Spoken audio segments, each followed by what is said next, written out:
গোটেই মহানগৰীখনত গুৱাহাটীখনত আপুনি যদি বাটে বাটে চাই আটাইতকৈ বেছি টকা বাটত আছে আচলতে ফুটপাথত আছে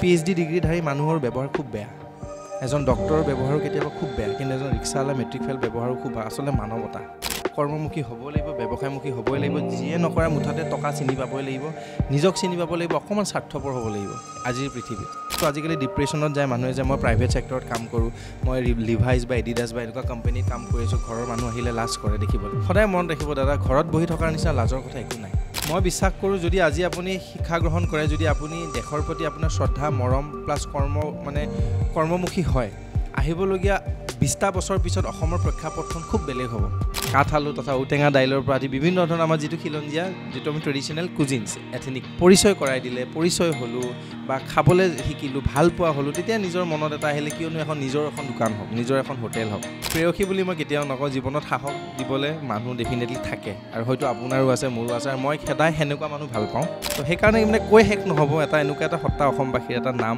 আৱেগ সেইটো হ'ল জুবিন গাৰ্গ জনপ্ৰিয় কণ্ঠশিল্পী জুবিন গাৰ্গৰ লগত মঞ্চত ঢোল বজোৱা সেই চুলি দীঘল ল'ৰাজন আজি ক'ত আৰু কিয় বিখ্যাত হৈ আছে আপোনালোকে হয়তো জানিব বিচাৰিব পুনতে কৈ লৈছোঁ প্ৰথমে ঢোল তাৰপিছত চাহৰ বিপণী আৰু বৰ্তমান দুপৰীয়াৰ আহাৰ যোগান ধৰাত ব্যস্ত হৈ পৰিছে সেই শিক্ষিত উদ্যমী যুৱক চিৰঞ্জীৱ কাশ্যপ কিয় কেনেকৈ কি পৰিকল্পনা আছিল মই শিক্ষিত বুলি এটা এইকাৰণে উল্লেখ কৰিছোঁ সপোন আছিল কিন্তু বেলেগ আৰু আজি কৰি আছে বেলেগ কিয় বহু শিক্ষিত যুৱক যুৱতীৰ বাবে হয়তো উদাহৰণ হৈ পৰিব সকলো কথা পাতিম আমি চিৰঞ্জীৱৰ ওচৰলৈ আহিছোঁ পোনপ্ৰথমে টাইমেজলৈ স্বাগতম জনাইছোঁ বহুত বহুত ধন্যবাদ আৰু প্ৰথমবাৰৰ বাবে টাইমেড মোৰ এখন নতুন খিলঞ্জীয়ালৈ আহিছে আৰু আপোনাকতো খুব বেছি ধন্যবাদ আগৰ পৰাই আপোনালোকে বহুত এপ্ৰিচিয়েট কৰি আহিছে প্ৰত্যেকজন শ্ৰোতা প্ৰত্যেকজন দৰ্শকলৈ অভিনন্দন স্বাগতম যেন এদিন আহিবলৈ উৎসাহিত জগায় যেনেকৈ দীঘলী পুখুৰীত জগাইছিলে এখন খিলঞ্জীয়া উজান বজাৰত ভাল লাগিছে অহাই জুবিন গাৰ্গৰ লগত সেই মঞ্চৰ পৰা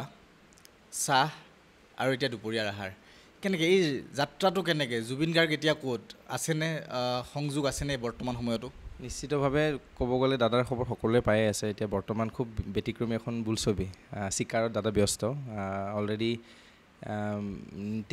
যিখন আপোনাৰ এই কি বুলি ৰিলিজ হ'বলৈ বেছি দিন নাই আৰু অহা মাহত হ'বলৈ হৈ আছে সেইখনত ব্যস্ত খুব ভালে আছে মানুহজন আৰু মানে আমি সঁচা অৰ্থত ক'ব গ'লে সদায় আমি লগ নকৰোঁ কেতিয়াও মানে এনি টাইম দাদাকে নাথাকোঁ যদিও মানে বহুতে ভাবে এনি টাইম জুবিন গাৰ্গৰ লগত থাকে এনি টাইম বহুতখিনি হেল্প পায় আচলতে মোৰ গুৱাহাটীত অহাৰ পিছত মা দেউতাৰ পিছত এনেকুৱা এজন শক্তি এনেকুৱা এটা সত্তা এনেকুৱা এটা নাম আচলতে জুবিন গাৰ্গ যি মোক এই আঙুলিটোত ধৰি পেলাই গোটেই অসম তথা গোটেই ভাৰতত এটা বেলেগ এটা পৰিচয় দিলে এই ঢোলটোৰ কাৰণে আচলতে মই ক'ব গ'লে টংলাৰ পৰা আহিছোঁ আহি পেলাই তেখেতৰ সান্নিধ্য লাভ কৰিছোঁ 2014 চনত চ' ভাবিলে ভাল লাগে কেতিয়াবা সপোনো লাগে কেতিয়াবা নিজকে বুজাব নোৱাৰোঁ কিন্তু সদায় এটাই ভাল লাগে যে সেই মানুহজনৰ আশীৰ্বাদ সেই মানুহজনৰ যি সান্নিধ্য যি উৎসাহ জগায় সদায় সেইটোৰ কাৰণে চাগে আজি আপুনি মোৰ তাত আহিছে বা আজি দুই এটা অসমীয়া মোক চিনি পাইছে বা দুই এজন অসমীয়াই মোৰ পৰা পৰামৰ্শ লয় বা মোক চিনি পোৱা হৈছে বা ভাল পাবলৈ ধৰিছে আৰু সেইটোৱে ক'ব লাগিব যে মানুহজনৰ প্ৰত্যেকটো কামতে মানুহজনে মোক বহুত বেছি উৎসাহিত জগায় সদায় মই কথা পাতোঁ ৰিগাৰ্ডিং কিবা এটা কৰাৰ আগত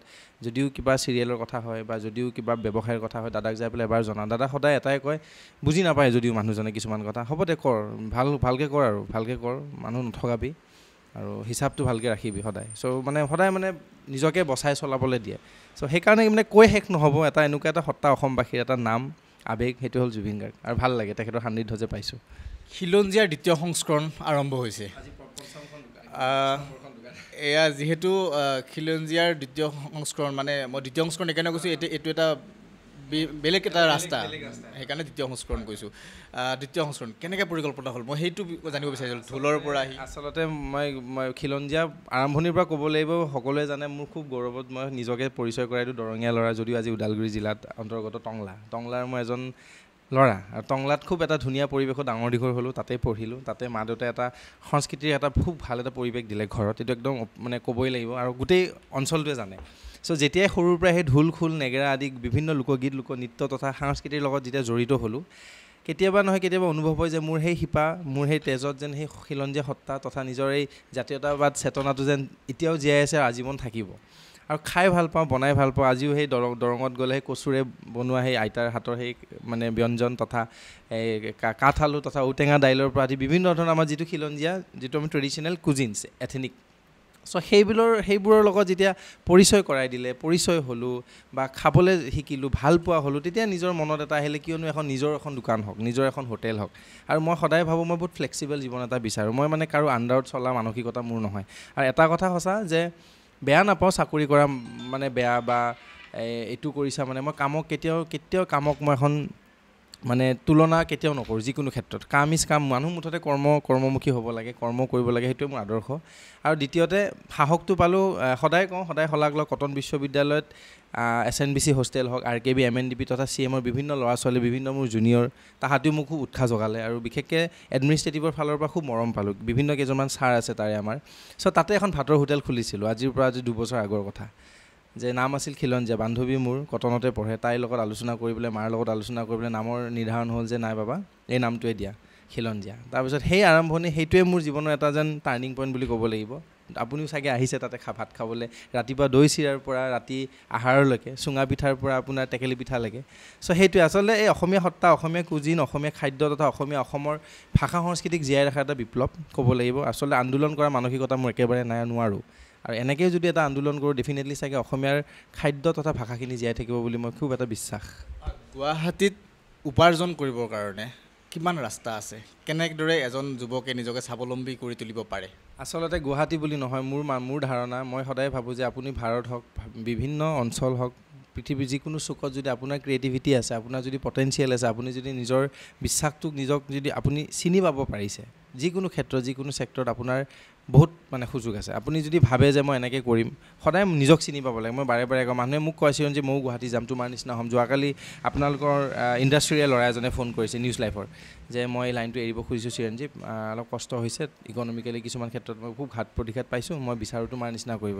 চ' মই কৈছোঁ দাদা তুমি যিটো বিখ্যাত সেইটো কৰা, it will take time, great things take time, নহয় জানো? আপুনি ধৈৰ্য ধৰক, লাহে সেইটোতে আপুনি য'ত পাকৈত সেইটোৱে কৰক।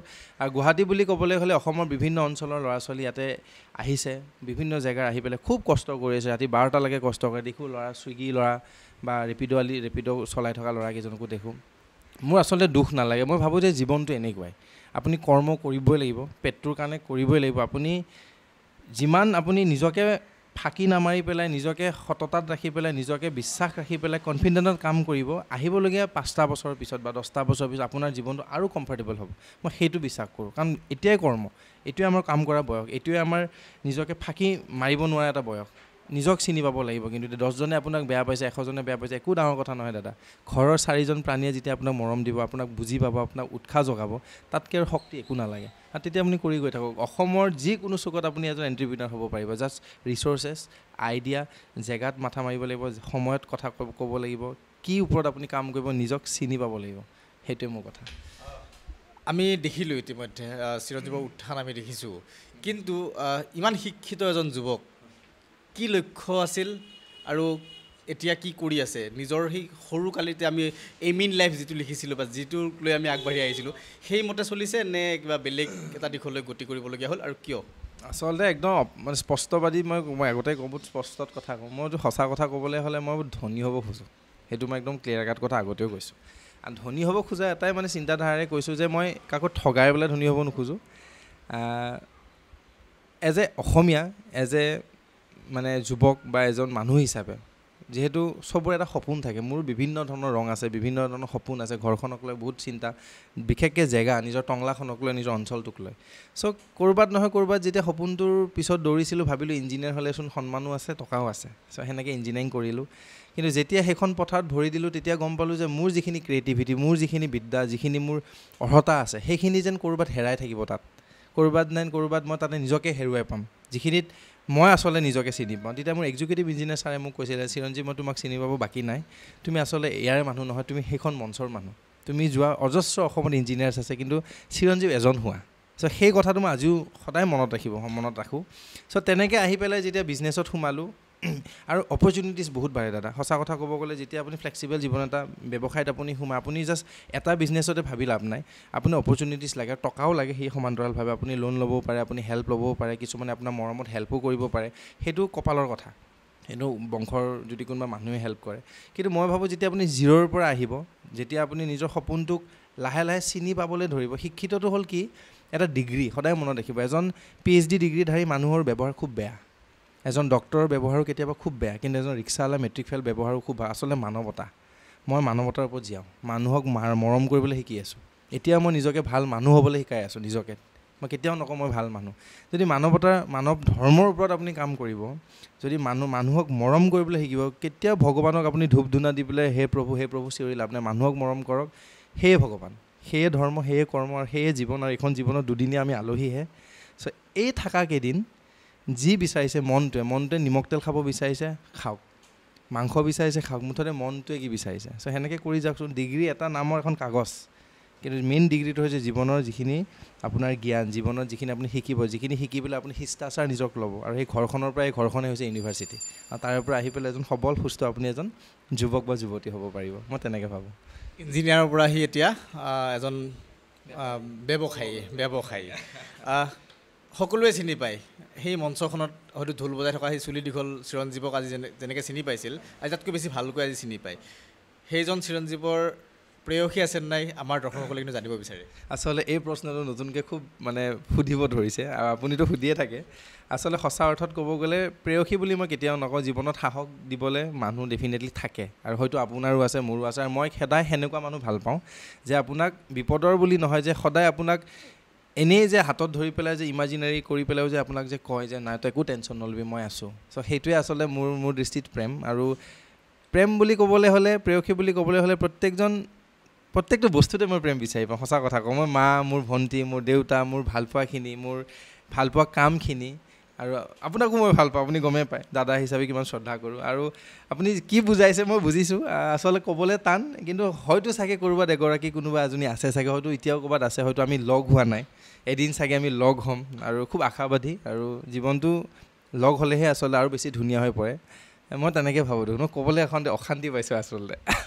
ক'বলৈ অশান্তি পোৱাৰ কাৰণ আছে, এতিয়া আছে বুলি ক'লেও অসুবিধা, নাই বুলি ক'লেও কাৰণ থকাজনীয়ে কিবা কাৰণত হয়তো অলপ পিছতে ফোন আহিব পাৰে, যেতিয়া আমাৰ টেলিকাষ্ট হ'ব লগে লগে ফোন আহি যাব। ক'ম বাৰু, সঁচা কথা ক'ব গ'লে নথকাও নহয়, খুব ভাল বান্ধৱী এগৰাকী আছে, আৰু তেখেত এনেকুৱা এটা শক্তি মোৰ কাৰণে, এনেকুৱা এটা আৱেগ মোৰ কাৰণে, যি প্ৰত্যেকটো আজি যোৱা 7টা বছৰে প্ৰত্যেকযোৰ খোজত মোক কেতিয়াও নকয় যে তুমি নোৱাৰিবা। আৰু যিটো বস্তু মই ভুল হ'ব বুলি তেখেতে অনুভৱ কৰে, লগে লগে মোক কয় চিৰঞ্জীৱ তুমি এইটোৰ পৰা অকণমান বঞ্চিত থকা, বা এই মানুহখিনি এই বস্তুখিনিৰ পৰা অকণমান আঁতৰি থাকা। আৰু মই ভাবোঁ যে সেই আঁতৰাৰ পিছত মোৰ সঁচাকৈ ভাল হয়। আৰু সেইটোৱে আচলতে প্ৰেম মোৰ দৃষ্টিত। গাৰ্লফ্ৰেণ্ড বয়ফ্ৰেণ্ড বুলিয়ে নহয়, বা মই কেতিয়াও গাৰ্লফ্ৰেণ্ড এক্সিষ্ট নকৰে মোৰ জীৱনত। মই সেইটো কেতিয়াও নাভাবোঁ যে গাৰ্লফ্ৰেণ্ড কাৰোবাক টেগ দিব লাগিব, পাৰ্কত বহি পেলাই এটা নাৰিকলৰ 2ডাল ষ্ট্ৰ বহি পেলাই খাব লাগিব। চ' সেই দিনত মই সদায় কেতিয়াও নাই। মই আজিৰ পৰা 20 বছৰ আগৰে চিন্তাধাৰাৰে জীয়াওঁ, যদিও অল্ড স্কুল বুলি কয়। কিন্তু সেই সাহস, সেই মৰমখিনি, সেই শ্ৰদ্ধাখিনি, সেই উৎসাহখিনি যে আজিলৈকে পাই আহিছোঁ, সদায় মই চিৰকৃতজ্ঞ যে তাইৰ নিচিনা, তেখেতৰ নিচিনা এগৰাকী যুৱতী জীৱনত আছে। আৰু পিছলৈকে মই একো নাজানো, কিন্তু থকা দিনকেইটা এটা ভাল বান্ধৱী হৈ থকাটোৱে মই বিচাৰোঁ। আৰু তেখেতৰো উজ্জ্বল হওক, মোৰো ভাল হওক, আৰু দুজনে মিলি পেলাই এখন খুব ধুনীয়া আহিবলগীয়া দিনকেইটা যাতে খুব ধুনীয়াকৈ গঢ়ি তুলিব পাৰোঁ, সেইটোৱে মোৰ কামনা। আমি শেষ কৰিম অনুষ্ঠান, ইতিমধ্যে দীঘলীয়া হৈছে। যিসকলে বৰ্তমান সময়ত শিক্ষা গ্ৰহণ কৰি আছে বা নিজৰ জীৱনটোক লৈ সপোন ৰচি আছে, সেইসকল শিক্ষিত যুৱক যুৱতীক লৈ চিৰঞ্জীৱৰ কি বাৰ্তা থাকিব? কাৰণ মই এইকাৰণে সুধিছোঁ, ইঞ্জিনিয়াৰ হ'বলৈ গৈ চিৰঞ্জীৱ আজি ইঞ্জিনিয়াৰ নহয়, ইঞ্জিনিয়াৰ হয় কিন্তু খাদ্য বনোৱা ইঞ্জিনিয়াৰ, নতুন ৰেচিপি তৈয়াৰ কৰিছে, বনাইছে, ইঞ্জিনিয়াৰে হয় সেইটো, কিন্তু যেনিবা ঘৰ বনোৱা নাই, দলং বনোৱা নাই। সেইসকল যুৱক যুৱতীক, শিক্ষিত যুৱতীক কি বাৰ্তা দিব? আচলতে মই সদায় ভাবোঁ প্ৰথম শিক্ষাটো খুব প্ৰয়োজন। আৰু আপোনাৰ শিক্ষিত হ'লেহে যেন আজি কয় ন, আজিৰ ল'ৰা ছোৱালী আহিবলগীয়া দিনৰ ভৱিষ্যত। আৰু মই খুব পলিটিকেলি যদিও মই কথাখিনি কওঁ, কিছুমানে হয়তো আজি বেয়া পাব মোক, অকণমান মই পাঠৰ পৰা আঁতৰি পেলাই মই কথাখিনি ক'ব খুজিছোঁ। মই বিশ্বাস কৰোঁ, যদি আজি আপুনি শিক্ষা গ্ৰহণ কৰে, যদি আপুনি দেশৰ প্ৰতি আপোনাৰ শ্ৰদ্ধা, মৰম প্লাছ কৰ্মমুখী হয়, আহিবলগীয়া 20টা বছৰ পিছত অসমৰ প্ৰেক্ষাপটখন খুব বেলেগ হ'ব। আৰু মই ভাবোঁ যে খুব অকল ব্যৱসায় ক্ষেত্ৰতে নহয়, মেইনলি হৈছে আমাৰ পলিটিকেল ক্ষেত্ৰত অসমৰ যিখন আজি বৰ্তমানৰ স্থিতি বা বৰ্তমানৰ ছবি, ক'ৰবাত নহয় ক'ৰবাত ভালো হৈছে, ক'ৰবাত নহয় ক'ৰবাত সাংঘাতিক বেয়াও হৈছে। মই ভাবোঁ যেতিয়া অসমখন ইউথে হেণ্ডেল কৰিব, যেতিয়া আহিবলগীয়া প্ৰজন্মই যেতিয়া অসম তথা আমাৰ গোটেই ৰাজ্যখন হেণ্ডেল কৰিব, অসমৰ যেন এটা খুব নতুন এখন ছবি গোটেই অসমবাসীয়ে দেখা পাব মোৰ এটা বিশ্বাস আৰু মই আশাবাদী আৰু ল'ৰা ছোৱালীক কওঁ নিৰাশ হ'ব নালাগে শিক্ষা গ্ৰহণ কৰা শিক্ষাটো এটা খুব প্ৰয়োজনীয়তা বস্তু কিন্তু তাৰে মাজত তুমি কৰ্ম কেনেকৈ কৰিবা নিজকে কেনেকৈ স্বাৱলম্বী কৰি তুলিবা নিজকে কেনেকৈ ভালপোৱা বস্তুটোৰ লগত জড়িত কৰিবা সেইটো খুব ডাঙৰ কথা দাদা আৰু এটা বস্তু আজিকালি ডিপ্ৰেশ্যনত যায় মানুহে যে মই প্ৰাইভেট ছেক্টৰত কাম কৰোঁ মই লিভাইজ বা এডিডাছ বা এনেকুৱা কোম্পানীত কাম কৰি আছোঁ ঘৰৰ মানুহ আহিলে লাজ কৰে দেখিবলৈ সদায় মনত ৰাখিব দাদা ঘৰত বহি থকাৰ নিচিনা লাজৰ কথা একো নাই দেউতাকক পইচা খোজাৰ নিচিনা লাজৰ কথা একো নাই ভনীয়েকক গালি পাৰি পেলাই দুপইচা টানি আনা লাজৰ কথা একো নাই ঘনীয়েকক মাৰি পেলাই ঘৰত বহি থকা পুৰুষত্ব দেখুওৱা তাতকৈ লাজৰ কথা একো নাই যদি আপুনি কাম কৰিছে যদি আপুনি চাহ দোকানো দিছে তামোল পাণৰ দোকানো দিছে সেইটোৱে গৌৰৱৰ কথা দাদা কৰ্মমুখী হ'ব লাগে APJ আব্দুল কালামে বাৰে বাৰে কৈছিল চাকৰিমুখী নহ'বা কৰ্মমুখী হ'বা আৰু কৰ্ম এটা এনেকুৱা এটা আদৰ্শ আপোনাক দেখি দুজনে নিজকে ইনস্পায়াৰ হ'বনে দাদা আজি মোক কয় যে তোমাক দেখি মোৰ বহুত উৎসাহিত হৈছোঁ দাদা মই এখন চাহৰ দোকান দিছোঁ